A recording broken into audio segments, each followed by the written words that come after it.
जय श्री राम प्रेमी भक्तों। सोते वक्त ये गलती मत करना वरना जिंदगी भर पछताओगे। भक्तों, ये संतों का कहना बिल्कुल सच है कि सोते समय ज़्यादातर लोग गलतियां करते ही हैं। क्या गलतियां करते हैं? वह यह सबसे बड़ी गलती करते हैं कि सोते समय इंसान को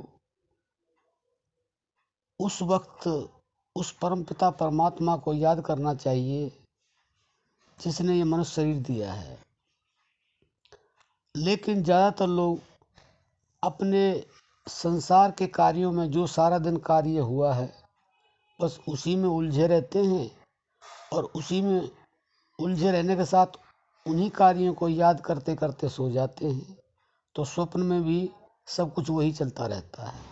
लेकिन संत समझाते हैं कि सोते समय अपने को निर्विचार करके और ऐसी अवस्था में सोना चाहिए जैसे आदमी मरा हुआ होता है, क्योंकि ऐसी अवस्था में अगर आप सोएंगे आपको स्वप्न जो दिन भर कार्य किया वह नहीं दिखाई देंगे और आपको परमात्मा से जो भी कुछ प्राप्त होना होगा रात के समय सोते समय वह स्वप्न के द्वारा आपको प्राप्त हो सकता है।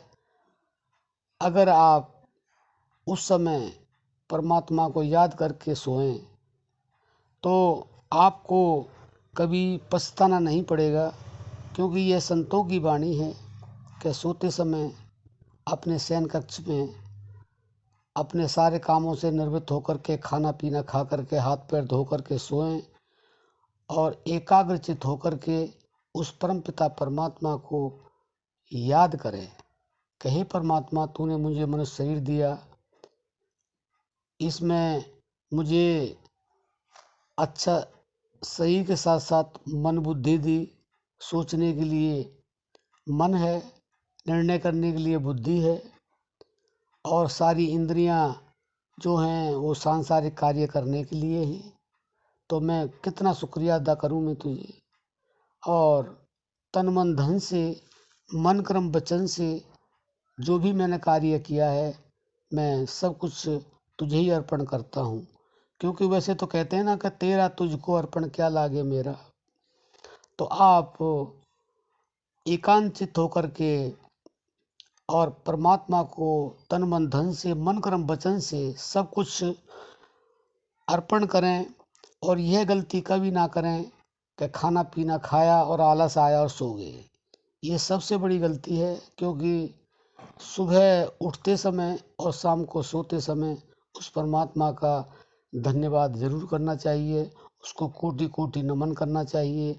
अगर आप यह गलती करते हैं तो वास्तव में आपको इस जीवन में तो पछताना पड़ेगा ही, लेकिन आने वाले अगले जन्मों में भी आपको पछताना ही पड़ेगा, क्योंकि इसने ये जो नर्तन देह है यह बड़ी मुश्किल से खुशामद से हमें प्राप्त हुई है और हमने पता नहीं क्या क्या भोगा है और आगे भोगेंगे।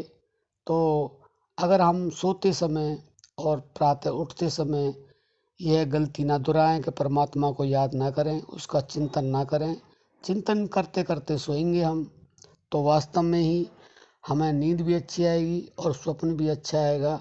और निश्चित समय भी अपना रखना चाहिए कि हमें इतने घंटे सोना है तो उतने घंटे हम सोएं और उसके बाद में हम अपने समय पर उठें और भगवान का चिंतन करें। तो भक्तों, अगर आपने यह गलती नहीं की तो वास्तव में आपका जीवन सफल होगा, आपको कभी पछताना नहीं पड़ेगा। अब हम अपनी वाणी को विश्राम देते हैं। जय श्री राम।